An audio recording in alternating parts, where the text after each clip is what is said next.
This is the American Alpine Club's Legacy Series, a video tribute to the visionary climbers who made the sport what it is today, and a commitment to securing their legacies.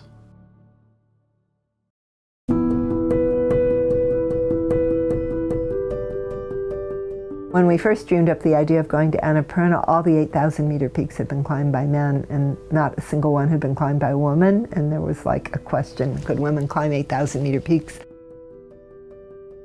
And it was tough. It's a challenging mountain. Steep terrain, way too many avalanches, huge storms. And I didn't care if I reached the summit at all. I didn't care if anybody reached the summit. I just wanted us to get home. And I've always sort of wondered, it would have been better to go home, I think. But we stayed.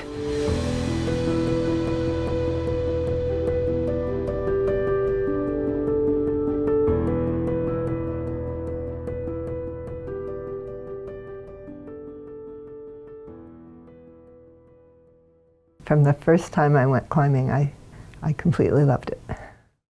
The peace, the beauty, the challenge. I did my first expedition in Peru. We climbed in the Andes. And then I came to grad school at Berkeley and started climbing in the Sierras. Did the ptarmigan traverse, climbed Mount Waddington.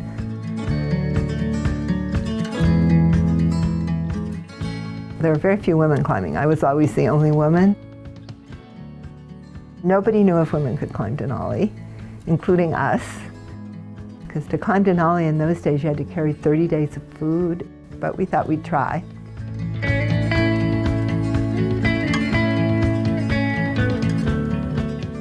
So that kind of gave me confidence. So we climbed the highest peaks in Ethiopia, Uganda, Kenya, Tanzania, Iran. We climbed in the Wakhan corridor of Afghanistan up to about 24,000 feet.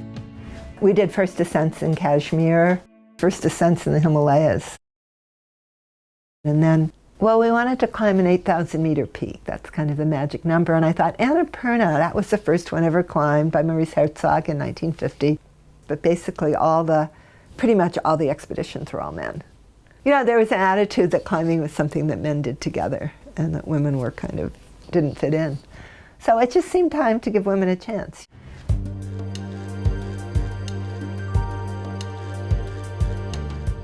Well, we needed to raise money, and my college roommate said she'd design a t-shirt, and she came up with the slogan, "A woman's place is on top."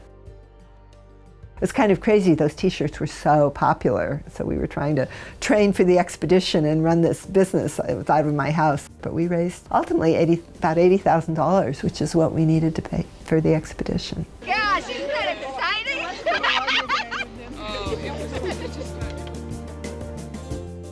So you start with a lot of stuff at base camp, and then you do carries up to Camp 1, then you sleep at Camp 1, and then you do carries up to Camp 2, and then you do carries up to Camp 3, and so on.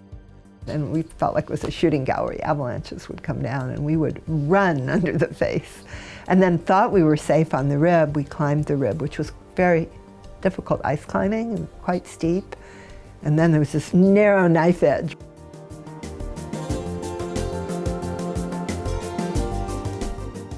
I guess we'd put in our second camp, and then this huge storm came in. Everybody had to abandon it, and we heard avalanches all around us.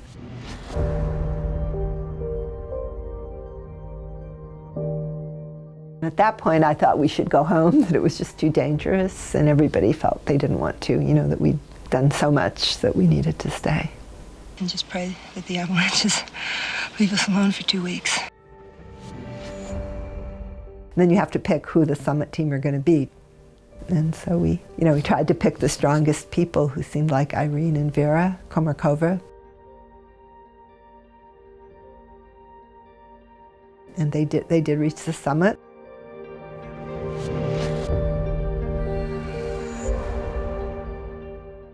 So 2 women and 2 Sherpas, Chong and Mingma, were the first to reach the summit.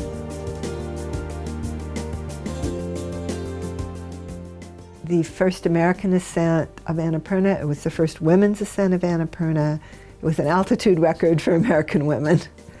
And they unfurled an American flag, a Nepalese flag, a women's places on top flag, all held together by a Save the Whales pin, and they left that on the summit.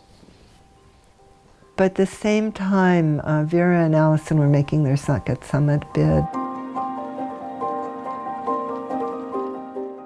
And we kept calling and not seeing them and not hearing them and hoping it just meant their radio had failed, and scanning the slopes. We have bad news.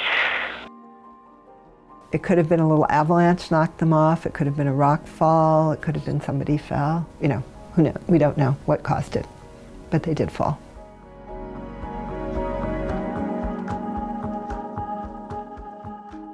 The ship has found Vera and Allison's bodies off to the left of Camp 4. They think they slipped somewhere near Camp 5 and fell down there. So it was very life-changing for everybody. It was tough. The loss of our friends was devastating. All the women were very disoriented and, our relationships broke up. I spent a year walking across the Himalayas, Bhutan, Sikkim, Nepal, and India. Annapurna was very disruptive in everyone's life.